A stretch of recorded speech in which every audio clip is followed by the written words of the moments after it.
에베소서 5장 22절에서 33절, 제가 든 성경으로 신약성경 315쪽에 있습니다.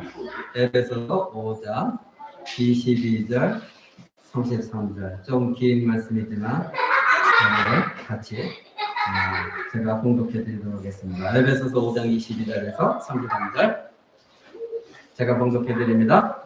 아내들이여 자기 남편에게 복종하기를 쉽게 하듯 하라. 이는 머리됨이 그리스도께서 교회 머리됨과 같으니 그가 친히 몸에 굳으시니라. 그러나 교회가 그리스도에게 하듯 아내들도 범사에 그 남편에게 복종할지니라. 남편들아 아내 사랑하기를 그리스도께서 교회에 하시고 위하여 자신을 주신같이 하라. 이는 곧 물로 씻어 말씀으로 깨끗하게 하사 거룩하게 하시고 자기 앞에 영광스러운 교회로 세우사 티나 주름 잡힌 것이나 이런 것들이 없이 거룩하고 흠이 없게 하심이니라. 이와 같이 남편들도 자기 아내 사랑하기를 제 몸같이 할지니 자기 아내를 사랑하는 자는 자기를 사랑하는 것이라. 누구든지 그리스도께서 교회를 보양한 것 같이 하나니 우리는 그 몸의 지체임이니라. 이 비밀이 크도다. 내가 그리스도와 교회에 대하여 말하노라. 그러나 너희도 각 자기 아내 사랑하기를 자기같이 하고 아내도 그 남편을 경외하라. 아멘. 이제 하나님을 전해드리고자 합니다. 계속해서 우리가 에베소서를 보고 있는데 지금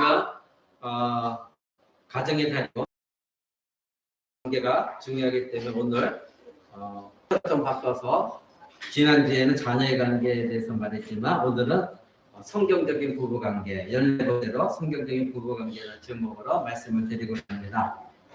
오늘은 성경적인 이러한 부부관계를 우리가 지금 알아보도록 하지만 그래서 5장은 부모와의 자녀의 관계 그리고 부부관계, 상정과 종의 관계를 말하고 있습니다. 그런데 이런 모든 관계가 세상적인 가치관과는 다른 의미의 관계라는 것을 여러분이 먼저 아셔야 됩니다. 여기 이 말씀을 읽을 때 아내들은 내가 왜 남편에게 복종해야 돼? 남편들은 그봐 남편에게 복종하라고 했잖아. 이런 방식으로 자기가 좋게 자기의 감정도 받아들이면 하나님 말씀이 아닙니다. 왜 하나님이 이 말씀하셨는가? 그래서 이 말씀들은 세상의 가치관과는 전혀 다른 말씀이라는 거 여러분이 알고 말씀을 들으시기 바랍니다. 먼저 성경의 가치관과 세상의 가치관은 일치할 수가 없습니다. 성경적인 가치관, 세상적인 가치관은 같을 수가 없다는 것입니다. 성경의 말씀을 세상의 가치관으로 해석을 하거나 또 세상의 것을 교회 안으로 끌어들여와 적용시키는 것들, 이런 것들은 굉장히 문제가 있습니다. 예를 들어서 여러분 남녀평등이라는 것이 지금 한국에도 큰 이슈죠. 그런데 이 남녀평등이라는 이 가치관 속에서 오늘 제가 읽어드린 이 부부관계, 이것을 듣게 되어지면 굉장히 혼란스럽습니다. 그리고 여성분들은 짜증이 나고 혼날 것입니다.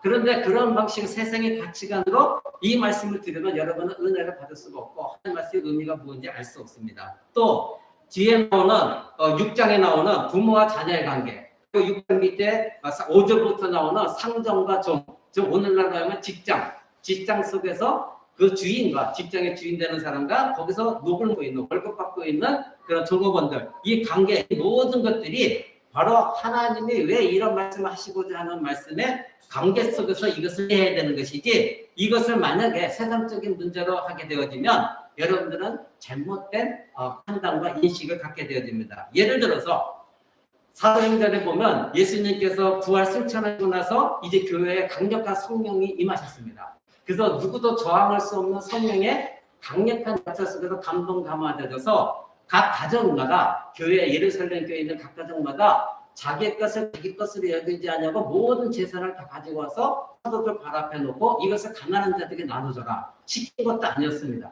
근데 성령께서 강력하게 임하다 보니까 이제는 더 이상 자기 자신이 주인이 아니라 이제 내 것을 다 내어도 모두가 다 함께 공평하게 나눌 수 있으면 이것이 하나님 기뻐하시는 일이라. 그래서 사도들 발 앞에 전부 다 자기 재산을 갖고 와서 내놨어요. 이런 일들이 오늘 할 수 있습니까? 일어날 수 없습니다. 성령의 강력한 역사가 아니고서 일어날 수 없는 일들이에요. 근데 이런 일들을 어떤 사람들은 공산주의 닮았다, 그래서 공산주의 사상이다 이렇게 얘기하는 사람들이 많아요. 그래서 이거는 오늘날 우리에게 필요 없는 말이다 이렇게 말하는 사람들이 많이 있습니다. 그 다음에 또 여러분 오늘날 한국에도 노동조합과 노조 활동이 강력한 나라 중에 하나죠. 그러면 세상 사람들이 생각할 때 정치권이나 일부 기독교에서도 이 노조라는 것은 사단의 도구라고 말합니다. 데모를 많이 하고 그래서 기업이 힘들고 그래서 기업도 문을 닫게 되어지니 이것은 굉장히 안 좋은 것이다. 그래서 권세자들께 분명히 성경에 말하기에 권세자들을 복종하라 했는데 이렇게 노조를 만들어갖고 상전에게 항명을 하고 상전에게 즉 회사 회장이나 사장들에게 대드는 것 이것은 옳지 않은 것이다. 이렇게 말하고 있습니다. 그러면 거꾸로 대기업에서 또는 회사가 횡포가 심한데 이것은 그럼 정당하냐 이겁니다. 그렇다면 그런 가운데 노조는 상전을 6장 5절에 보면 순종하라고 했는데 그럼 이건 비성경적이냐 이것입니다. 또 우리나라에 지금 오늘 여성 특권까지 지금 나아가고 있죠. 그래서 모든 걸 적으로 여기는 시대입니다. 남성 혐오입니다. 저도 가끔 엘리베이터에 어떤 여성분과 있으면 그분들은 굉장히 저를 의식합니다. 저는 그래서 괜히 죄진 것 같아요. 괜히 죄진 마음으로 엘리베이터를 탈 때가 있어요. 그래서 모든 남성을 다 적으로 여기는 남성 혐오. 그래서 남성을 벌레로 취급하거나 비아냥거리고 그래서 사회가 지금 분열되어 있죠. 근데 많은 사람들이 이런 극단적인 페미니즘에 여성들도 동조하고 있는 것이 사실입니다. 그래서 기독교는 왜 남성 중심이냐? 왜 기독교는 그렇게 여성을 갖다가 성경적으로 얘기한다면서 남성 우월주의로만 말하고 있느냐? 이렇게 말하는 사람들이 많이 있습니다. 사랑하는 성도 여러분, 사전에 나오는 그 성령의 강력한 약속 속에서 모든 사람들이 유무상통했던 자기 것들을 다 갖고 팔아서 가난한 사람들이 나눠주는 것 이것이 공산주의와 같은 것이냐 이겁니다. 결코 아니거든요. 공산주의는 과연 이 사도행전의 그 모습을 보고 그런 것을 실천한 것이냐 그것이 결코 아닌 것입니다. 노동조합이 필요 없다고 생각하는 사람들 신자들이 성경을 읽었더니 너희는 상전에 충성해야 되는데 노조가 있으면 안 되지 않느냐 이런 식으로 말한다고 한다면 그러면 과연 상전들은 정말로 하나님의 마음을 가지고 그 종업원들을 대하고 그들을 위해주고 사랑해주고 그들의 아픔을 과연 그들에 다듬어 주었느냐. 오늘 9세기에 보십시오. 기업들은 어떻게 하면 더 많은 이득 이 세상의 노사 관계입니다. 그런데 이런 가운데서 과연 성경에 말한 대로 너희는 무조건 충성해야 되느냐 이 말이 과연 옳은 것이냐 이겁니다. 남성과 여성의 문제도 마찬가지입니다. 남성과 여성의 문제도 지금 성경을 존중한다 하면서도 과연 양성평등 즉 오늘날에도 한국의 경찰 한번 보십시오. 여성분들이 많이 있거든요. 여성 경찰들이. 저는 어느 주의도 아닙니다. 여러분 오해하지 마십시오. 여성 경찰관들은 대부분이 예뻐요. 몸매들도 잘 빠졌어요. 그런데 체력은 약해요. 과연 범죄를 막을 수 있느냐 이런 문제가 많이 대두되었었죠. 저는 미국에서도 캐나다에 살아갔지만 미국의 여성 경찰들은 정말 완전 평등. 그 사람 여성들은 어떤 상황에서도 남자 똑같이 취급받고 똑같이 행동을 합니다. 위험할 때 여성들도 똑같이 남성과 총 들고 나가서 범죄자를 잡습니다. 그리고 그들 제압할 때도 여성들이 무섭습니다. 등치도 엄청 큽니다. 자, 그들은 자기 자신들이 경찰하면서 남성과 차별대우 받는 걸 전혀 없지 않습니다. 과연 그러면 한국에서는 페미니즘을 외치는 사람들이 과연 이런 것까지도 그들은 바라보고 있느냐 이겁니다. 남성과 똑같은 일을 하고 똑같은 훈련을 받고 똑같은 그런 위험한 것을 뛰어들고 과연 하느냐 이겁니다. 하나 여러분, 지금까지 여러분이 말씀드렸던 사도행전에 나오는 그 유무상통이나 페미니즘이나 모두가 다 성경적인 말씀을 오늘 5장 20절부터 6장 8절까지 이어지는 이 모든 말씀의 긴 말씀들이 이런 관계 속에 이것을 하나님의 관계 속에서 해석하지 않고 세상의 가치관으로 해석하게 되는 문제가 엄청 많아지게 되는 것입니다.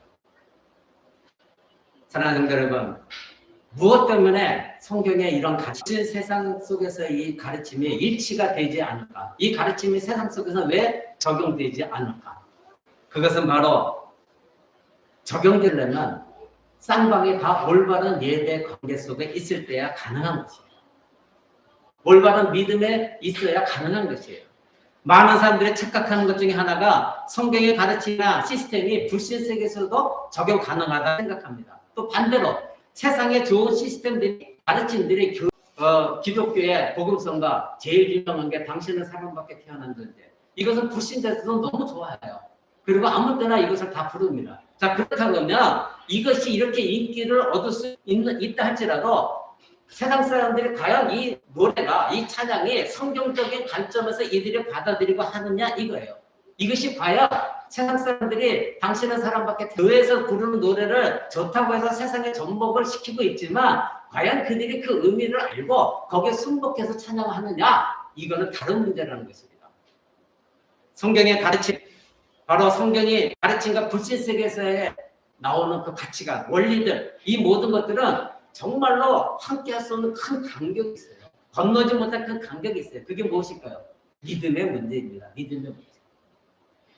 과연 그 안에 그 찬양을 한다는 사람들이 과연 그 안에 성령님이 계시냐 이거예요. 우리 당시 사람밖에 태어난 존재라고 찬양할 때는 세상 사람들이 또 세상에 아무리 좋은 것이 있다 할지라도 세상에서 불신자들이 믿음이 없는 사람들 만든 시스템이나 어떤 가치관이 그런 거 교회 안에 들어온다고 그게 교회에 맞느냐 이거죠. 전혀 불가능한 이야기입니다. 믿음이 없으면 절대 불가능한 얘기입니다. 당신은 사람밖에 태어난 사람들이 아무리 이 세상 사람들이 좋아한다 할지라도 그 사람들이 그 노래를 부르는 일은 신앙이 있어서 부르는 것이 아닙니다.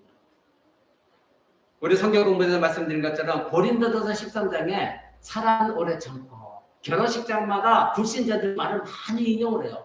근데 이 말씀의 말씀의 내용도 알지 못하고 여기서 말하는 사랑이 무엇인지도 알지 못하고 아무리 불신자들이 이 말이 의미가 좋다고 한들 그 사람들에게 나오는 의미가 우리가 지금 하나님 말씀 받아들인 고린도전서 13장의 말씀과 그 의미가 같느냐 이거예요. 같을 수가 없거든요.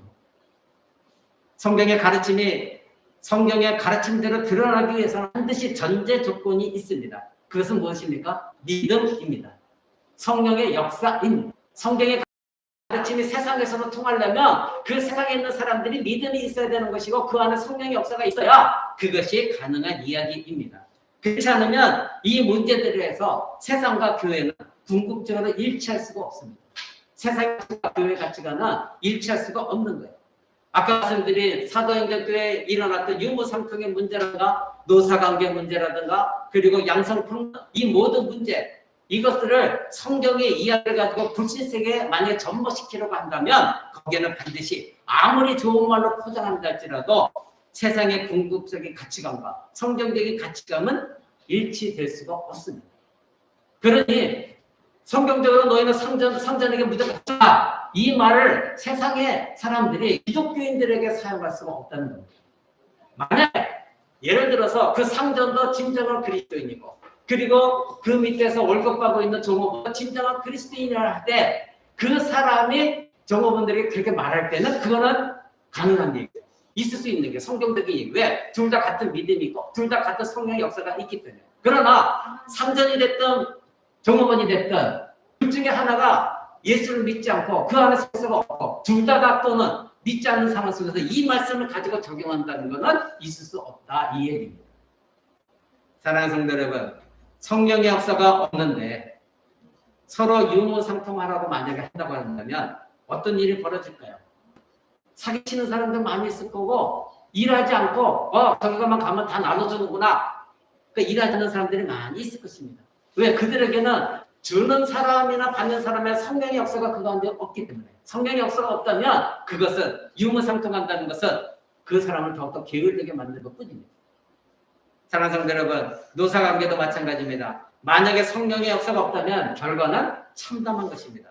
노동자가 아무리 헌신적으로 고용주를 위해서 열심히 일한다 해도 이 고용주가 이 노동자의 열심히 성실한 것을 이용해 먹으면서 자기 이윤만 챙기고 이 노동자를 만약에 챙겨주지 않는다고 한다면 그래도 어떻게 될까요?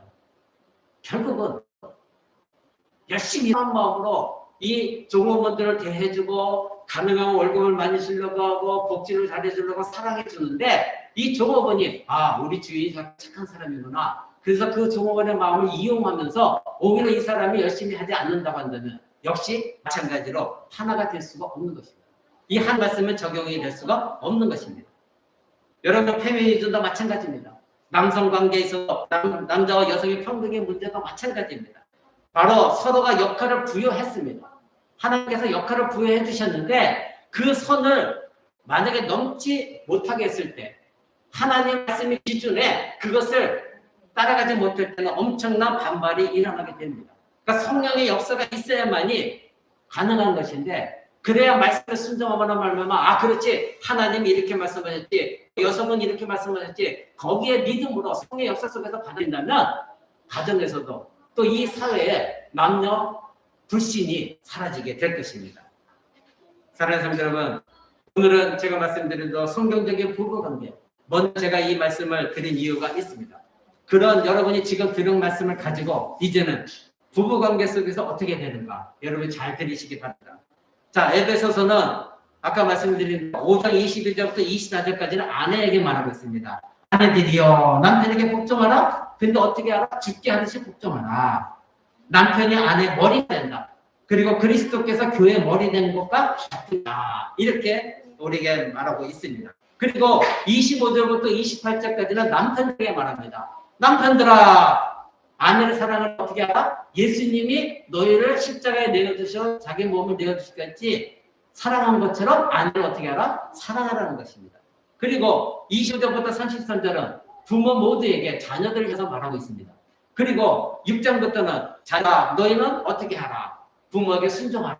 그리고 6장 5절부터는 상전들 노사관계 속에서 말하고 있는 것입니다. 자, 그렇다면 이 에베소서와 이 골로새서에도 이런 비슷한 말이 나오거든요. 여러분 잠시 잠깐 에베소서 볼 건데 그 뒤에 바로 빌립보서가 골로새서가 있습니다. 골로새서 3장 18절 25절도 보십시오. 같은 내용이 나옵니다. 골로새서 3장 18절 아내들아 남편에게 복종하라. 이는 주 안에서 마땅하다. 남편들아 아내를 사랑하며 괴롭게 하지 말라. 자녀들아 모든 일에 부모에게 순종하라. 이는 주 안에서 기뻐하는 것이다. 아비들아 너희 자녀를 경록해 말지 낙심할까 함이니라. 종들아 모든 일에 육신의 들에 순종하되 사람을 기쁘게 하는 자와 같이 눈가림만 하지 말고 오직 주를 들어야 성실한 마음으로 하라. 무슨 일을 하든지 마음을 다하여 죽게 하듯 하고 살아나게 하듯 하지 말라. 불문 이렇게 말하고 있습니다. 자, 그러면 에베소서 골로새서가 큰 내용이에요. 전부 다 부부관계 그리고 관계 그리고 자녀의 관계 이 모든 것들을 같이 말하고 있습니다. 그러면 여기서 에베소서 골로새서에서 아내들아 남편들아 이런 말씀을 우리가 읽을 때에 단지 부부관계를 이루어라 이렇게 세상적인 지혜처럼 받아들인다면 앞에 여러분에게 노사관계 이런 것을 제가 미리 말씀드린 것처럼 세상의 방식으로 하나님의 말씀을 왜곡하는 겁니다. 이거더니 그렇지 이거를 우리가 지혜로 받아서 그럼 이렇게 하자. 그래서 세상의 지혜의 방식으로 받아들이면 여러분들은 아까 말씀드린 세상의 가치관으로 성경을 왜곡하는 겁니다. 우리는 그렇게 읽어서는 안 됩니다. 성경이 말하는 남편과 아내를 관계를 읽고 나서 남편은 아내에게 잘해줘야 하고 아내는 또 남편에게 그래 잘해야 되지 이렇게 윤리 도덕적으로만 가르친다면 그 가르침은 성경적인 가르침이 아닌 것입니다. 그래서 부부가 잘 지내세요. 좋은 관계 가지세요 하는 세미나와 같은 비성경적인 말씀이 되어버립니다. 부부관계라는 것이 서로 잘해주고 그리고 서로 사랑해주기만 하면 과연 성경적인 부부관계가 되는 것이냐 이것을 여러분들이 먼저 생각해 봐야 돼요. 성경이 요구하는 남편과 아내의 결정적 역할의 차이를 세상의 불신자들이 이해하고 그리고 에베소서 골로새서의 말씀은 세상 사람들에게 내가 너희가 지혜를 준다 이렇게 살아가라 주신 것이 아니라 믿는 사람들에게 하나님의 명령으로 주신 거예요. 믿음이 있는 사람들에게 그리고 성령 역사가 있는 사람들에게 너희는 이렇게 살라 이것을 주신 것이지 세상의 지혜의 문제를 다루고 있지 않습니다. 그래서 오늘 부부관계, 자녀관계, 상대과 동들의 관계에 대해서 성경이 말할 때는 반드시 전제가 있다는 것입니다. 전제가 있어요. 전제. 그것은 이 관계가 언제나 성령의 지배 아래 있을 때, 즉 믿음 아래 있을 때에 이 모든 관계는 유효한 것입니다. 에베소서가 됐든 골로새서가 됐든 여기 가르침은 인생의 지혜에 대한 말씀이 아닙니다. 인생의 지혜의 말씀이 아니라 바로 참 믿음을 가진 신자들에게만 가능한 내용. 내가 예수 그리스도를 믿고 성령께서 내 안에 역사하시는 그 사람들에게만 적용되어지는 말씀인 것입니다. 그러니까 이거는 더 좋은 부부관계가 되기 위한 비법이 아니에요. 근데 세상 사람들이나 또는 교회에서 세미나를 이런 말씀 가지고 하나님의 그 비밀, 하나님의 뜻을 알지 못하고 그저 좋은 관계 속에서 부부가 이렇게 살라 이런 것으로 왜곡하는 경우가 너무 많이 있습니다. 하나님께서 기뻐하시는 관계 어떤 것인가? 바로 우리에게 가르쳐주고 있는 거예요. 부부가 너와 내가 기쁜 것이 아니라 하나님이 보실 때 우리 부부 관계가 하나님 보실 때 얼마나 기뻐하시는 관계냐. 성도 여러분, 아까 에베소서 5장 12절 아내들이여 남편에게 복종하라 이 말씀을 들었죠? 그러면 이 말씀 이전에 전제 조건이 있어요. 그래서 제가 여러분에게 많이 말씀드렸어요. 성경 읽을 때 한 구절만 따서 읽지 말아라. 그렇게 되면 어떻게 해요? 아내들은 남편에게 봐. 어떻게 하냐 아내에게 봐. 복종하라고 했잖아. 근데 그 앞에 있는 문맥을 통해서 성경을 읽어야 되는데 그것을 읽지 않고 요것만 딱딱 서로 공격해요. 그 앞에 뭐라고 했을까요? 그 앞에 좀 보십시오. 17절부터 보십시오. 5장 17절. 그러므로 어리석은 자가 하지 말고 오직 주의 뜻이 무엇인가? 이야. 이 얘기 뭐죠? 너희가 세상적인 방법으로 그런 걸 생각하지 말고 하나님의 뜻이 어디 있는가 먼저 이것을 알으라는 거예요. 18절. 술 취하지 말라. 이는 방탕한 것이니 오직 성령의 충만함 받아라. 먼저 이렇게 얘기해요. 자, 너희가 지금 술에는 취하는데 성령에 취할 생각은 없다. 그러니 너희가 성령의 충만함을 먼저 사모해라. 이렇게 먼저 명령했어요. 그 다음에 19절. 시와 찬미와 신령한 노래로 서로 화답하며 너희 마음으로 주께 노래하며 찬송하며 범사에 우리 주 예수 그리스도의 이름으로 항상 아버지께 감사하라. 이것은 무엇일까? 시와 찬미로 신령한 노래하라. 이게 뭐예요? 초대교회 때는 우리처럼 우리 찬송가가 없었습니다. 전부 뭐였으면 시편을 가지고 찬양했습니다.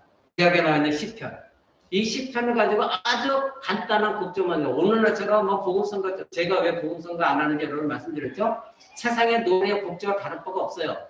근데 오직 시편을 통해서 하나님 말씀이 들어가 있는 그 시편을 아주 간단한 곡조만 부려서 기교 부리지 않냐고 감정 건드리지 아니고 오직 하나님만 찬양하는 거예요. 그러니까 여기서 말하는 시와 찬미와 신령한 노래, 이건 뭐를 얘기하는 겁니까?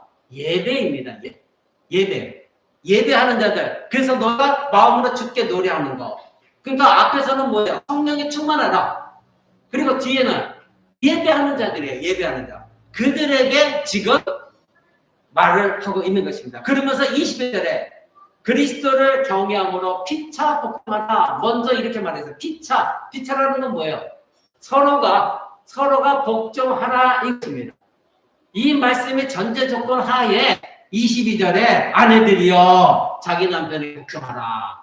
근데 우리는 이 앞에 전제 조건을 읽지도 않냐고 이것만 나에게 유리한 말씀만 딱 따가고 자 남편에게 복종하라고 했잖아. 남편도 이것을 합니다. 이것이 바로 세상적인 가짜가 성경을 읽는 방법이에요. 그건 잘못된 것입니다. 사랑하는 성도 여러분, 아까 골로새서에도 나왔었죠. 골로새에도 그런 말씀이 있었습니다. 골로새 3장 18절 잠깐 좀 볼까요? 골로새서 3장 18절로 골로새서 3장 18절. 아까 아내들아 남편을 복종하라고 그랬죠. 근데 16절부터 볼까요? 16절. 그리스도의 말씀이 너희 속에 풍성히 거하여 모든 지혜로 피차 가르치며 권면하고 시와 찬미와 신령한 노래를 부르며 마음의 감사함으로 하나님을 찬양하고 무엇이든지 말해서나 이래나 다 주 예수의 이름을 하고 그를 힘입어 어디게 감사하라. 거의 같은 내용이에요. 다 뭐예요? 예배하는 거, 성령에 충만한 것을 말하고 있어요. 말씀. 그러니까 다 부부관계가 이런 관계 속에서 있을 때에 아내들은 남편을 복종하라. 남편은 아내를 사랑할 때에 끔찍할 정도로 사랑하라는 것입니다. 사랑하는 성도 여러분, 이 두 서신서가 말하는 아내와 남편에 대한 이야기는 어떤 관점으로 그럼 우리는 읽어야 됩니까? 갑자기 아내와 남편을 명령하는 이야기가 갑자기 등장하는 것이나 이런 전제 조건이 반드시 있다는 거예요. 그럼 아까 골로새서는 너의 딸 위의 것을 생각하는 사람들이나 너는 하나님께 속한 자들이라 그 앞에 전제 조건이 또 있어요. 자, 골로새서 우리 다시 골로새 3장에 보면은 골로새 3장에 한번 1절 보십시오. 그러므로 너희가 그리스도와 함께 다시 살리심을 받았으니 위의 것을 찾아라. 거기는 그리스도께서 하나님 우편에 앉아 계신다. 그러니까 예수 그리스도 하나님 우편에 계시니 우리는 하나님과 연합되었으니 우리도 하나님 우편에 있다. 너희는 하늘에 속한 자라는 거예요. 그렇죠? 그러면서 여러분은 거기에 물어보죠. 그러므로 땅에 있는 지체를 죽여라. 음란, 부정, 사역, 악한 길, 정욕, 탐심, 환승배다. 이 모든 것들을 죽이는 사람들, 바로 그런 사람들에게 그러한 부부 관계 속에 하나님이 말씀이 아내들아 남편에 복종하라 이 말씀을 합니다. 근데 어떤 사람들? 남편이 예수를 믿음으로 말미암아 이 땅에 속한 자가 아니고 하늘에 속한 자로서 자기 자신의 정욕과 이 세상의 모든 것들을 말씀으로 죽여나가면서 올바른 신앙에 있는 사람들이었을 때 아내들아 그 남편에게 복종하라 이것입니다. 이해가 되셨나요? 에베소서는 뭐라고 말할까요? 에베소서는 그 앞에 5장 그 앞에 보십시오. 에베소서 5장에 8절에 보면 이런 말씀이 있습니다. 너희가 전에는 어둠이더니 이제는 주 안에 살아 빛의 자녀처럼 행하라. 전제 조건이 이것이 있어요. 그런 가운데 바로 너희가 시와 참여 노래하고 아내들아 그랬을 때 너희는 어떻게 하라? 바로 남편에게 복종하라. 이렇게 말하고 있는 것입니다. 사랑하는 성도 여러분, 이 두 사진서에 등장하는 이 관계는 단지 세상적인 관계 아닙니다. 다 뭐예요? 하늘에 속한 자들입니다. 바로 육신의 정욕을 다 죽여나가고 하는 게 끊임없이 회개하는 자들입니다. 빛 가운데 거하는 자들입니다. 하늘에 속한 자들입니다. 그랬을 때 이 부부관계가 바로 오늘 에베소서 명령하는 것에 너희가 순종하고 따르라 이것입니다. 바로 그것은 무엇입니까? 회심하고 거듭나신 자로서의 아내와 남편에게 말하고 있는 것입니다. 하늘에 속한 자의 아내와 남편 그들에게 말하고 있는 것입니다.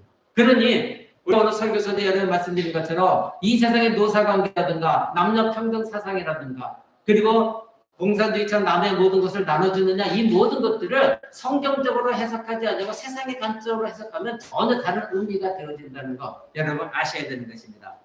오늘 에베소서 골로새서는 아내들아 남편들아 자녀들아 종들아 성전들아 이렇게 다 말하고 있습니다. 이 모든 것들이 바로 하나님과의 관계 속에서 너희들이 그것을 이해하고 그리고 받아들이고 순종해야 된다 이것입니다. 사랑하는 성도 여러분, 그러면 아내와 남편들의 당부는 무엇에 기초하고 있는 거예요? 성령에 충만한 아내와 남편 그리고 시와 찬미로 서로 화답하며 청하는 그것은 뭘까요? 둘 다 예배 자리에 나오는 아내와 남편 그러니 하나님께 감사하고 그리스도를 경외하는 아내와 남편 그런 부부에게 오늘 아내들이요 남편들아 상전들아 그리고 자녀들아 이것을 명령하고 있는 거예요. 제가 여러 번 말씀드렸지만 이 성경 말씀은 불신자에게 주신 말씀일까요? 믿는 신자에게 주신 말씀일까요? 믿는 신자에게 주신 거예요. 그 여기서 아내들아 남편들아 이것은 다 무엇일까요? 바로 그 안에 거듭남이 있고 성령이 충만한 하나님께 예배하는 자들 그들에게 명령하고 있다는 것 여러분 이것을 먼저 깊이 깨달아야 되는 것입니다. 사랑하는 성도 여러분 예배와 부부관계 이것을 여러분 깊이 아셔야 됩니다. 온전한 부부관계는 신실한 그 교회 공동체 속에서 참 예배자가 되었을 때 그 가정은 진정한 하나님의 가정으로 화목할 수가 있습니다. 제가 그래서 우리 성도들에게 남편들을 위해서 기도하시고 그 남편들이 성경을 알아야 됩니다. 성경 공부에 나오도록 해야 됩니다. 말한 이유가 그것입니다. 그런데 아까 말씀드린 것처럼 말을 물가까지도 끌고 갈 수는 있어요. 억지로 코를 끼워서 목을 밀어서 끌고 갈 수는 있어요. 근데 직접 먹일 수는 없어요.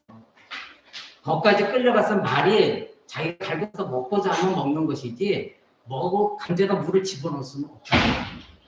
그러면 어떻게 될까요? 믿음이 있는 아내는 믿음이 없는 남편을 위해서 눈물흘려 기도해야 돼요. 그랬을 때 이 하나님 말씀이 그 부부관계에 적용되어지는 거예요. 그렇다면 그 남편, 그 아내를 예수 그리스도께서 교회를 위해 사랑하셔서 자기 몸을 내어준 것처럼 그 남편은 아내를 사랑하게 되어 있습니다. 왜요? 그 안에서 성령께서 역사하시기 때문에 가능한 거예요. 이것을 인간적인 방법으로 풀려고 하면 절대 불가능한 일입니다. 아내들도 바로 성경이 이렇게 말해서 아내를 얼마나 사랑하라고 그래서 예수님 죽으시기까지 사랑하라고 했잖아. 근데 그 남편은 불신자예요. 그 남편 안에는 성령의 역사가 없어요. 근데 그것을 어떻게 받아들이겠느냐 이거예요. 받아들일 수 없어요. 이런 말을 결혼식장에서 불신자들에게 아무 건면한다 한들 그들이 무엇을 깨달을 수가 있느냐 이거. 사랑하는 성도 여러분, 피차간의 부부가 하늘에 속한 자의 삶을 살면서 성령이 충만하고 참된 말씀이 그 안에 풍성히 거하고 그리고 피차가 서로 건면하고 시편으로 서로 찬양하며 예배하며 그런 관계 속에서 이 성은 부부에게 말하고 있다는 거 잊지 마시기 바랍니다. 이 말은 아내와 남편 그리고 자녀들과 부모의 관계, 종과 상전의 관계가 되기 위해서 이것을 말하고 있는 것입니다. 그러니 직장에서 만약에 직장에 있는 그 오너가 진실로 하나님을 두려워 사랑하는 사람이라고 한다면 그 직장의 종업원들에게 종업원들은 또 종업원도 하나님을 믿는 사람으로 성령에 충만한 사람들이라면 그 직장을 위해서 그 상전을 위해서 얼마나 충성하고 열심히 일하겠습니까? 이 쌍방이 다 하나의 백성이었을 때에 가능한 이야기입니다. 부모와 자식 관계도 마찬가지입니다. 아내와 남편 관계도 마찬가지입니다. 여러분 이것이 전제되어져야 아내들에게 남편을 순종하라 말할 수 있는 남편의 권리가 있는 것입니다. 사랑하는 성도 여러분, 성경에 충만한 여러분이십니까? 하나님 말씀에 충만하고 그리고 여러분과 남편이 함께 이 자리에 나와서 하나님을 온전히 예배하는 그리고 하나님께 감사하는 그러한 부부관계입니까? 그렇다면 여러분들 서로가 이 하나님 말씀을 서로 상대방에게 읽어주고 그것을 요구할 수 있습니다. 요구하기 이전에 그런 관계라고 한다면 아마도 요구하기 이전에 그런 일을 서로가 행할 것입니다. 아내가 남편에게, 남편이 아내에게 좋은 아내와 좋은 남편이 되기 위해서는 세상이 가진, 세상 사람들이 가진 그런 사랑만으로는 부족합니다. 그 세상이 가진 사랑은 무슨 사랑일까요? 에로스 사랑밖에 더 됐습니까? 자기의 정욕에 지나면부터는 서로가 사랑이라는 것도 육체적인 관계 속에서 먼저 출발했지 그것이 없어져 버리면 서로의 관계도 밋밋하고 건조해집니다. 그것은 믿지 않는 사람들이 가진 사랑입니다. 그러나 하나님께서 기뻐하시는 그 관계는 무엇입니까? 하나님의 질서가 있어야 됩니다. 하나님의 질서.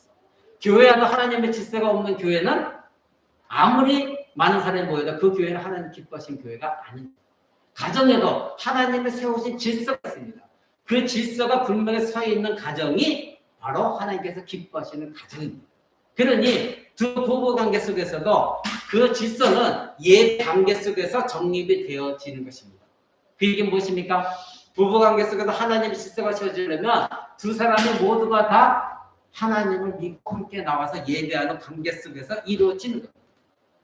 여러분이 주일 예배 속에서 아내든가 남편들이 제대로 정립되지 않는다고 한다면 집에 가서 아무리 무엇을 잘하려고 애쓴다 해도 그건 소용이 없어요. 그건 여러분이 잘 알고 계시잖아요. 주일날 예배에 들어서 말씀 들었습니다. 그래, 내가 한번 더 죽어지지. 그래, 또 참아보지. 했어요. 근데 정말 도저히 못 참겠어요. 그런 게 기회를 되잖아요. 왜요? 같은 하나님 말씀을 듣고 같은 하나님 말씀에 예배하고 찬양하는 부부 관계가 되어졌을 때에 하나님이 두 사람에게 하나님의 질서를 세워주시고 하나님의 은혜가 서로 넘치게 하는데 한쪽은 전혀 하나님의 관심이 없거든요. 그러니까 일방적으로 한 사람만 지금 희생을 당하고 있는 거예요. 그것이 너무나 힘들고 어려운 것이 여러분의 지금 실체입니다. 사랑하는 여러분, 성령에 충만한 부부, 하나님 말씀 안에 거하는 부부, 하나님을 온전히 찬양하고 예배하며 감사하는 부부, 그런 부부는 바로 이러한 토대 속에서 남편의 관계가 세워지는 거예요. 그래서 가정이 세워지는 것입니다. 이것이 너무나 힘들고 어렵습니다. 그러므로 하나님이 기뻐하시는 부부관계를 갖기를 원한다면 여러분이 남편이 믿지 않는다고 하면 어떻게 성령이 충만해요. 참아내요. 말씀이 충만해요. 그리고 내가 이 교회 지체로서 어떻게 살아날까? 하나님, 내가 언제까지 될지 알 수 없지만 하나님, 반드시 하나님은 하실 것입니다. 이것을 믿고 하나님을 의지하는 신자들이 먼저 되어야 됩니다. 그랬을 때에 여러분의 남편을 하나님 만져가시고 그래서 이제는 예배를 통해서 올바른 부부관계 그것을 하나님이 깨닫게 하시는 것입니다. 그런데 하나님을 먼저 아는 사람이 먼저 부부관계 속에서 우리 부부가 하나님 앞에 온전히 바로 서길 때까지 참고 그리고 성령의 충만함 속에서 이겨나가는 방법밖에 없는 것입니다. 사랑하는 성도 여러분, 주일에 교회당에 나와 함께 앉아서 예배하면서 같은 말씀을 듣고 같은 기쁨을 누리고 그리고 하나님께 같이 찬양하고 예배할 때 거기서 참된 부부관계가 피어날 수가 있습니다. 그것만이 여러분의 하나님 말씀이 우리에게 회개를 요구하면 하나님께 회개하고 어른이 있더라도 하나님께서 주시는 말씀을 붙들고 부부가 함께 그 말씀 속에서 순종하며 살아간다면 그 가정은 하나님이 기뻐하시는 진정한 부부의 모습이 있는 가정이 되어질 것입니다. 그래서 서로 신앙이 다르고 다니는 교회도 다르고 듣는 말씀도 다르고 은혜 받는 설교도 다 다르다고 하면 그 집은 같은 예수를 믿는다고 하지만 그 가정 가운데는 올바른 부부관계가 성립될 수 없는 것입니다.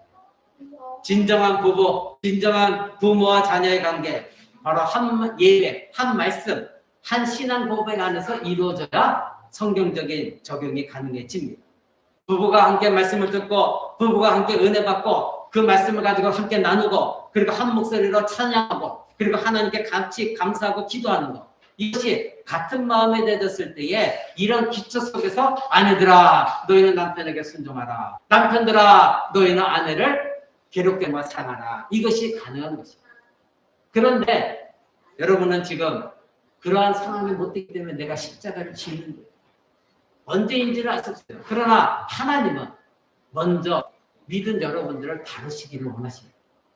그것이 십자가입니다. 너무나 힘들어요. 하고 싶을 때도 있어요. 그러나 여러분 언제까지 부부관계가 이와 같이 망가진 관계 속에서 있기를 원하십니까?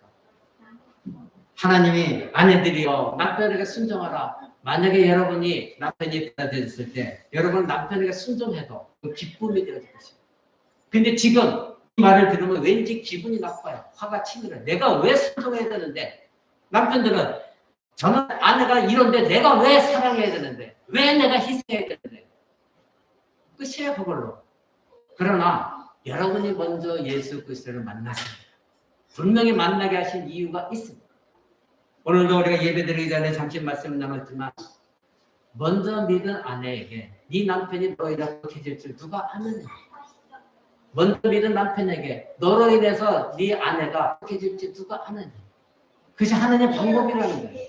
그렇다고 그러면 여러분들이 하나님을 믿고 있고 살아계신 하나님 말씀이라고 알고 있다고 하면 그 말씀을 내 것으로 취하는 것이 또 신자예요.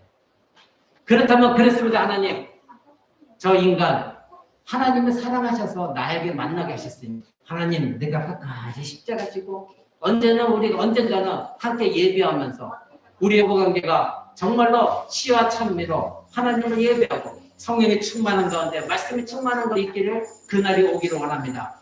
참고 견디는 것이 빠른 길입니다. 사랑하는 성도 여러분, 이러한 부부관계에서 특별히 우리가 유의할 점이 있습니다. 자, 오늘 에베소서 5장 22절 아내들에게 남편에게 주께 복종하자 하라, 복종하라 말하고 있습니다. 그리고 그것에서는 아내들은 남편들은 아내를 사랑하는데 괴롭게 하지 말라, 이런 말씀이 포함되어 있습니다. 자, 그러면 여기서 아내들에게 복종하라, 이 복종의 말은 단순히 남편의 말을 잘 듣는 것을 의미하고 있지 않습니다. 그것보다 더 중요한 의미가 있습니다. 여기서 복종이라는 말을 썼을 때에 헬라어로는 히포타소라는 말인데 이 바로 히포라는 말과 타소라는 말이 합쳐진 거예요. 합성되어져요. 근데 이 히포라는 말은 뭐뭐 아래에 있다, 뭐뭐 아래 밑에 있다 이런 뜻이고 타소라는 거는 질서라는 거예요. 그러니까 뭐 아래에 있는 이것을 말하는 것이죠. 이것을 한국말로 번역했더니 그것을 복종이다 번역한 거예요. 그러니까 정확하게 말하면 질서 아래에 있다는 뜻입니다. 이것이 복종의 의미입니다. 우리는 복종 그러면 내가 잘했던 것도 내 자존심이 망가지는 것도 무조건 복종하는 거, 이것을 말하는데 성경적인 의미의 복종은 뭐냐면 어떤 질서 아래에 있는 것을 말해요. 근데 그 질서는 뭘까요? 그 질서는 어떤 질서입니까? 하나님이 주신 질서입니다. 그러니까 여기서 아내들에게 복종하라, 이거는 나는 질서 아래 있으니 너희는 질서 아래 있어라, 하나님이 세우신 질서 아래 있으라 이겁니다. 그러니 여기서 복종이라는 거 남편의 말을 무조건 잘 듣는 거, 남편이 시키면 무엇이든 하는 거, 이것을 말하는 것이 아닙니다. 복종하라 이 뜻은 질서에 대해서 먼저 여러분들이 깨달아야 됩니다. 아내가 왜, 남편에게 내가 왜 복종해야 돼? 그 남편이 시키는 사람이고 아내가 듣는 사람이어서가 아니라 여러분들이 남편에게 복종하는 일은 하나님께서 그렇게 질서를 세웠기 때문에 내가 하나님의 질서 아래 있는 것을 깨닫고 남편에게 복종하라 이겁니다. 기분 나쁘시죠? 말하자면 하나님의 명령하신 질서에 순종하라 이겁니다. 그러면 아까 말씀드렸죠. 이 말씀이 적용되어지려면 남편의 말에 무조건 예스 하라, 알겠습니다 하라 이것이 아니라 아내가 하나님의 질서 아래 세우신 질서 아래 있으려면 하나님이 만드신 질서가 무엇인지를 알고 질서 안에 들어가야 되는 것이죠. 남편이 우월하기 때문도 아니고 남편이 실수도 전하지 완벽한 그런 사람이기 때문도 아닙니다.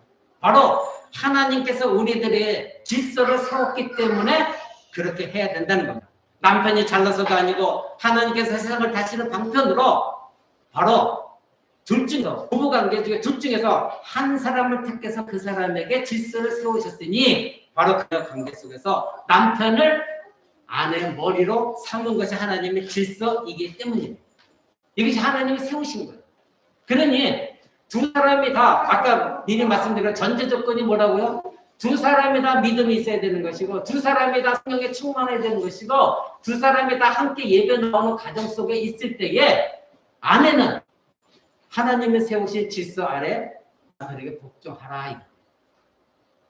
사랑하는 성도 여러분, 그 에베소서 5장 23절 한번 보십시오. 뒤쪽에 5장 23절에 이는 남편이 아내 머리됨이 그리스도께서 교회의 머리됨과 같으니 그가 친히 자 남편이에요. 그래서 남편들에게 성경이 명령하는 게 뭐예요? 예수 그리스도께서 아내 사랑하기를 자기 몸을 십자가 되어 자기가 죽음을 당하기까지 교회를 남편은 그렇게 아내를 사랑해야 된다. 이 내용입니다. 왜? 예수 그리스도가 교회의 머리이고 그리고 머리 된 것과 똑같은 의미로 남편이 아내의 머리가 되도록 하나님의 질서를 세웠기 때문에 너희는 그 질서 아래 있어야 된다. 그러니 두 사람이 같은 신자라고 한다면 이 하나님의 질서를 분명히 깨달아서 하나님의 질서 아래에 있을 때에 내가 남편에게 한다 하더라도 그것은 기분 나쁜 일이 아니에요. 그건 내가 자존심 상하는 일이 결코 아닙니다. 왜? 하나님이 그 질서를 세워주셨기 때문인 것입니다. 사랑하는 성도 여러분, 따라서 말씀 속에서 바르게 거하는 아내는 남편에게 복종하되 그 인간에게 복종하는 것이 아니라 뭐예요? 하나님 말씀에 복종하는 것이에요. 남편이 잘나서도 아닙니다. 남편이 정말로 뭐 대단한 존재라서도 아닙니다. 인격이 정말 아름다워서도 아닙니다. 하나님이 세우신 질서이기 때문에 남편에게 복종하라 것입니다. 그래서 지혜로운 그리스도인의 아내는 남편을 높이고 남편을 존중하며 살아가는 것, 그 사람의 진정한 그리스도인의 아내인 것입니다. 그렇다면 남편은 어떻게 그랬을까? 사랑하라. 그리고 아내를 괴롭게 하지 말라. 골로새서는 또 말하고 있죠. 자, 그러면 여기서 강조점은 남편에게 주어진 것은 사랑입니다. 아내에게 주어진 강조점은 복종이에요. 질서 아래 있으라. 그래서 남편에게 준 것은 사랑입니다. 그리고 괴롭게 하지 말라 이겁니다. 아내를 괴롭게 하지 말라는 것입니다. 자, 5장 25절에 이렇게 말하죠. 나의 사랑하기를 그리스도께서 교회를 사랑하시고 위하여 자신을 주신 같이 하라. 그리스도께서 교회를 위해 자기 몸을 내어주신 정도로 자기 목숨을 바쳐서 아내를 사랑하라 이것입니다. 근데 아까 골로새서는 똑같은 말씀 속에 덧붙인 게 뭐예요? 아내를 괴롭게 하지 말라 이것입니다. 남편이 아내를 사랑하는 것, 이것은 바로 그리스도께서 교회를 위해 희생하신 것처럼 사랑하고 아내를 절대 너로 인해서 쓴맛을 보게 하지 말라. 괴로운 마음을 갖게 하지 말아라. 아내에게 괴로움을 준 남편이 되지 말아라. 이렇게 성경이 우리에게 명령하고 있습니다. 그러니 남편에게 성경이 명령하는 것은 그리스도가 교회를 사랑하는 것처럼 너의 생명을 다 목숨을 걸고 아내를 향해야 되는 것이고 그리고 절대적으로 아내가 쓴 마음을 갖지 않도록 괴롭게 하지 말아야 되는 것이 그리스도인의 남편인 것입니다. 참 예배 안에서 서로 화평을 드리고 그 안에서 남편에 주어진 아내를 향한 책무, 이것이 무엇입니까? 바로 믿음 안으로 아내를 사랑하고 믿음 안에서 아내를 쓴맛을 경험하지 않게 하도록 노력하는 것, 이것이 남편들이 해야 되는 일입니다. 남편들 들으십시오. 아내를 괴로움과 슬픔에 빠지게 하지 마십시오. 그리고 함께 걸어가는 길을 찾아가는 것이 남편이 앞서서 가는 길이요. 아내는 그러한 남편을 믿음, 순종하며 따라가는 것. 이것이 하나님이 세우신 질서인 것입니다. 그런데 다시 말씀드립니다. 앞에 전제 조건이 뭐였죠? 둘 다 믿음이 있을 때에, 둘 다 성령의 역사가 있을 때에, 둘 다 한 예배에 참여하고 있을 때에 그런 사람들에게 향하신 하나님의 말씀인 것입니다. 자, 그러면 이런 관계는 어떤 관계 속에서 순종해야 됩니까? 바로 죽게 하듯이 하라. 여러분 22절 보십시오. 5장 22절 아내여 자기 남편에게 복종하기를 죽게 하듯 하라. 여러분 예수 그리스도 말씀에 하나님 말씀에 여러분은 순종하고 있습니다. 그렇죠? 만약 여러분들이 그렇게 복종하고 있다면 똑같이 그런 마음으로 복종하라. 상전들에게도 직장에서 종들에게도 말하고 있습니다. 만약에 너희 상전이 그리스도인이라고 한다면 그들에게 복종하라. 6장 5절 보십시오. 종들아 두려워 말고 두려워하고 떨며 성실한 마음으로 육 상전에게 순종하기를. 그 상전에서 여러분은 순종하고 충성해야 될 것이 그리스도인인 것입니다.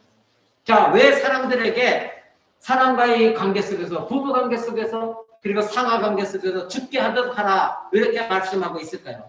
이것은 이웃에 대한 사랑, 이웃에 대한 신실함, 이웃에 대한 여러분들의 진정한 그리스도의 마음을 드러내는 것, 반드시 하나님 앞에서 하나님의 사랑해야만 가능하기 때문에 하나님을 사랑하지 않고서는 이런 일이 나올 수가 없습니다. 여러분들은 하나님의 언약 백성입니다. 그래서 하나님의 언약적인 신실함을 여러분 갖고 있습니다. 그러나 언약적인 신실함 속에서 언약적인 사랑 속에서 진실로 여러분이 하나님을 사랑하고 있다면 그것이 부부관계 속에서 드러나야 되는 것이고 직장에서도 드러나져야 된다 이것입니다. 그러니 여러분 만약에 여러분이 부부가 다 하나님 앞에 올바로 서 있는 부부가 한다면 여러분들은 당연히 하나님의 언약의 백성으로 부부가 다 언약 백성이니 서로가 존중할 수 있는 것입니다. 정말로 내 마음같이 사랑하고 어떻게 하면 괴로움 같지 않으려고 노력하고 아내를 위해서 축복해주고 위로해주는 남편, 그리고 그 아내는 남편과 함께 예배에 참여, 내 남편이 하나님의 성령에 사로잡혀서 하나님을 사랑하고 있으니 그 남편이 말하는 모든 것들은 하나님의 세우신 질서 속에서 그 남편이 하는 말에 사랑하는 여러분, 만약에 여러분들이 하나님을 사랑하지 않는다면 여러분들은 이런 부부관계 속에서 이런 내용이 순종할 수가 없습니다. 왜냐하면 만약에 여러분들이 누군가를 미워하고 있다면 하나님을 사랑하는 것이 아니다. 성경은 말하고 있습니다. 요한일서 4장 20절 봅니다. 요한일서 4장 20절. 제가 든 성경으로는 신약성경 392쪽에 있습니다. 요한일서 4장 20절. 제가 읽어드립니다. 누구든지 하나님을 사랑하노라 하고 그 형제를 미워하면 이는 거짓말하는 자니 보는 바 그 형제를 사랑하지 아니하는 자가 보지 못하는 바 하나님을 사랑할 수가 없느니라. 아멘. 여러분 조국교회 많은 그리스도인들은 하나님을 사랑합니다. 그리고 당신을 사랑합니다. 이런 말입니다. 얼마나 많은 립서비스가 있는지요. 진실로 하나님을 사랑하는 것은 그렇게 립서비스로 그치지 않습니다. 진실로 사랑하는 사람에게는 어느 누구도 미워하는 마음이 없어야 됩니다. 미워하는 형제를 미워하면서 나는 하나님을 사랑한다. 그건 다 거짓이라고 성경은 말하고 있습니다. 왜? 보여지는 사람을 사랑하지 못하는 사람이 어떻게 보이지 않는 하나님을 사랑할 수가 있겠느냐? 이 경우 말하고 있습니다. 사랑하는 자매들, 여러분 남편이 밉습니까? 꼴보기 싫습니까? 분통 터집니까? 원망스럽습니까? 정말 저 인간 하면서 화내고 싶은 그런 마음이 있죠? 그러나 여러분이 십자가를 져야 되는 것이 바로 이런 것입니다. 여러분이 막대기 십자가를 지란 것이 아니라 이것을 지셔야 됩니다. 왜요? 여러분이 행복해지기 위해서, 여러분의 복을 받기 위해서, 여러분의 가정이 화평한 가정이 되기 위해서는 오늘 말씀드린 대로 여러분들이 남편에게 순종하고 남편은 여러분을 사랑하는 관계가 되려면 두 사람 모두가 믿음이 있어야 되고 두 사람 모두가 성령의 역사가 일어나야 되고 두 사람 모두가 함께 예배당에 나와서 예배하는 관계 속에 있을 때에 아내들에게 하나님 명령하십니다. 남편에게 순종하라. 남편에게 명령하십니다. 그리스도께서 십자가에 죽으실 정도로 교회를 사랑한 것처럼 아내를 사랑하라. 이러한 관계가 성립될 수 있기 때문에 여러분들이 남편을 위해서 눈물 뿌려 기도하고 그 남편이 진실로 하나님을 만나도록 여러분이 그 영혼을 사랑해야 되는 것입니다. 사랑하는 성도 여러분, 에베소서 5장 21절은 피차 순종하라 말하고 있습니다. 5장 21절 합니다. 에베소서 5장 21절. 그리스도를 경외함으로 피차 복종하라. 한쪽만 복종이 아닙니다. 분명히 성경은 말하는 피차 복종입니다. 그래서 분들은 5장 22절만 가지고 자 나에게 복종해 이것이 아닙니다. 피차 복종하라. 어떤 말씀입니까? 5장 22절부터 33절까지 말씀하는 모든 것들은 서로가 그 말씀에 복종해야만이 가능하다 이 얘기입니다. 피차 하나님 말씀에 복종해야만이 아내들은 남편을 말씀에 복종할 수 있는 것이고 남편은 아내들을 사랑할 수가 있는 것입니다.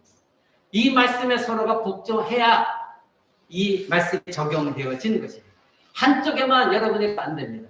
그렇다면 이런 말씀을 남편과 아내가 함께 한 자리에서 한 설교 속에서 한 예배 가운데 들어야 그 가정이 함께 변화되어질 수 있는 것이고 그 말씀이 함께 적용되어질 수가 있는 것입니다.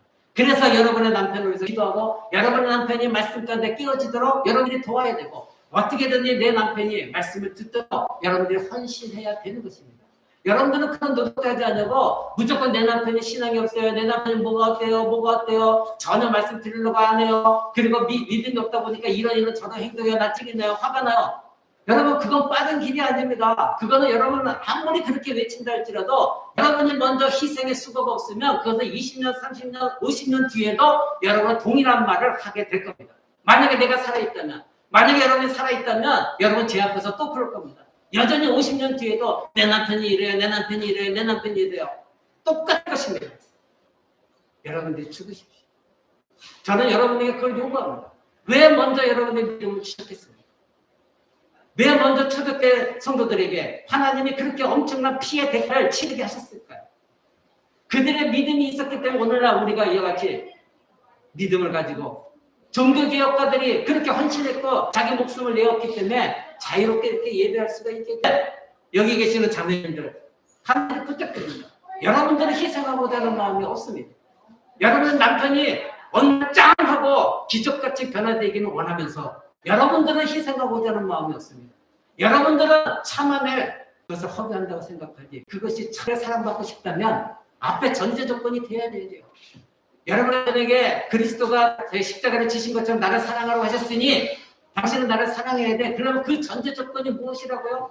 두 사람이 다 믿음 안에 있어야 되고 두 사람이 성령이 충만해야 되고 두 사람이 한 예배 속에서 하나님을 만나야 가능하다. 그래서 에베소 5장 17절부터 21절까지 여러분 읽어드렸죠. 이것이 전제돼야 돼요. 근데 이 전제 조건이 없이 나만 예배당에 나와 있으면서 저 남편 좀 어떻게 그래서 날마다 불평불만한들 불가능한 일이에요. 그래서 제가 오늘 설교서 뒤에 노사관계 그리고 남녀 평등관계 말씀드린 이유가 뭐예요? 성경적인 것을 세상에 갖고 나가서 적용시켜서도 안 되는 것이고 세상의 것을 이 교회에 무작정 적용시켜서도 안 돼요. 거기는 반드시 무엇이 전제 조건이 되어야 돼요? 믿음이에요. 믿음. 하나님을 같이 믿는 믿음. 성령의 역사. 이것이 없이 세상의 기준을 교회에 들어오고 교회의 것을 세상에 적용시킨다는데 그것은 일치가 이루어질 수가 없습니다. 사랑하는 성도 여러분, 우리의 구속은 삼위 하나님이 역사하신 것입니다. 예수님은 십자가에 죽으셨습니다. 그리고 부활하실 때 성경이 뭐라고 기록하냐면 올리우심을 받았다. 수동태로 기록해요. 자, 여러분 잘 생각해 보세요. 예수님은 하나님이십니다. 예수님이 능력이 없으셔서 자기 스스로 하셨다 표현 안 하고 올리움을 받으셨다 이렇게 표현을 했을까요? 여러분 성경을 읽을 때 무작정 읽지 마시고 왜 이런 말씀을 쓰였을까를 잘 알으셔야 돼요. 또 목사들은 이것을 잘 알아서 정확하게 알려줘야 돼요. 성령님이 보내심을 받았다 성경 기록하는데 성령님은 하나님일 때 찾으러 오실 수 있어요. 근데 예수님께서 보내심을 받았다 이렇게 성경 기록하고 있거든요. 수도로 왜 그랬을까요? 삼위 하나님은 한 하나님이심에도 불구하고 서로가 같은 존재로 하나님이심에도 불구하고 서로가 서로에게 복종하셨다는 거예요. 예수님은 술 올라가실 수 있으셨어요. 승천하실 수 있으셨지만 하나님께서 예수님을 들어 올리셨다 이렇게 표현하는 이유는 예수님은 하나님 아버지가 그렇게 행하시도록 순종하면서 따랐다는 거예요. 성령 하나님은 혼자 오실 수도 있었지만 하나님 아버지의 구속의 계획 속에서 예수 그리스도가 승천하신 뒤에 약속대로 예수님의 보내심을 받아 오도록 성령님은 기다리셨어요. 이것은 무엇인가요? 성경은 다 삼위 하나님을 수동태로 기록하고 있거든요. 이 의미는 삼위 하나님조차도 서로가 서로에게 순종하셨다는 겁니다. 성자 예수 그리스도는 하나님 아버지의 우리를 구원하신 구속 계획에 철저하게 순종해서 이 땅에 오셔서 십자가에 죽으셨습니다. 그리고 부활 승천하고 성령 하나님은 하나님의 구속 계획에 마지막 적용되는 것이 성령님이 오셔야 되기 때문에 하나님 아버지와 예수 그리스도의 보내심을 받아서 성령님이 이 땅에 오셔서 그 일을 실행하셨습니다. 같은 하나님에 불구하고 서로가 순종했어요. 근데 여러분, 그러한 삼위 하나님을 믿고 섬기고 있는 여러분들이, 그러한 하나님께 순종한 여러분들이 가정에서 삼위 하나님의 순종을 여러분들이 시켜야 되지 않습니까? 그러려면 어떻게 해요? 여러분의 남편이 믿음이 있어야 됩니다. 믿음은 들음하고 들음은 하나님의 말씀입니다. 근데 여러분이 남편의 하나님 말씀 듣는 것을 혹시 해방하고 있지 않습니까? 여러분이 내가 조금 불편하기 때문에 남편이 말씀 듣고 훈련받고 교육받는 것을 여러분이 혹시 꺼리고 있지 않습니까? 그러면서 내 남편 고쳐주세요. 내 남편 고쳐주세요. 백날 한들 무슨 소용이 있습니까? 여러분, 내 남편이 변화되어야 돼요. 내 남편이 정말 이래요. 아무리 다른 사람이 하소연해 보십시오. 여러분이 변하지 않고는, 여러분이 희생하지 않고는 일어날 수 없습니다. 남편이 말씀을 하게 되는데 남편이 말씀을 듣고 있지 않는데 어떻게 변화될 수가 있단 말입니까? 여러분, 그것은 성경으로 불가능한 일이에요. 나를 예수님이 사랑해 준 것처럼 나를 사랑해 주기를 원한다면 같은 믿음이 되어져야 돼요. 여러분의 남편이 그것을 요구하려면 같은 믿음을 갖고 있어야 가능한 것입니다. 하나님의 질서입니다. 남편이 여러분의 머리입니다. 예수님이 교회 우리의 머리인 것처럼 남편은 아내의 머리입니다. 이거는 하나님이 세우신 질서입니다. 그러기에 우리는 이 질서에 따라서 남편에게 복종하는 것이고 남편은 아내를 사랑하는 것입니다. 말씀 맺고자 합니다. 사랑하는 성도 여러분, 여러분들이 진실로 가정에 하나님의 강이 세워지고 하나님의 역사가 일어나게 하려면 부부가 다 먼저 믿음이 있어야 되고 부부가 다 먼저 성령의 역사가 일어나야 되고 부부가 한 교회에서 한 예배를 드리고 말씀을 듣고 함께 회개하고 함께 기도해야 오늘 사도 바울이 우리에게 명령한 것처럼 아내는 남편에게 복종할 것이고 남편은 아내를 지극정성으로 사랑할 것이고 그리고 자녀들은 부모에게 복종하고 세상에 나가서 믿음의 상전들과 그리고 믿음의 종업원들은 서로가 같은 믿음을 가지고 서로를 위해서 순종하고 이것이 성경적인 가치관이요 성경적인 질서입니다. 이건 남편이 잘나서도 아니요 하나님이 세우신 질서입니다. 왜 하나님이 남편을 머리로 삼으셨을까요? 디모데전서 2장에 보면 첫째, 남자를 하나님이 지으셨다. 창조의 법칙입니다. 두 번째로는 여자가 먼저 사단의 꾀임에 넘어갔기 때문에 그 가정이 남편이 말씀으로 서지 않는 가정은 그럴 수가 있다. 그래서 남편을 머리로 세운 것입니다. 이것이 성경의 법칙입니다. 그리고 여러분, 남편에서 눈물거려 기도하십시오.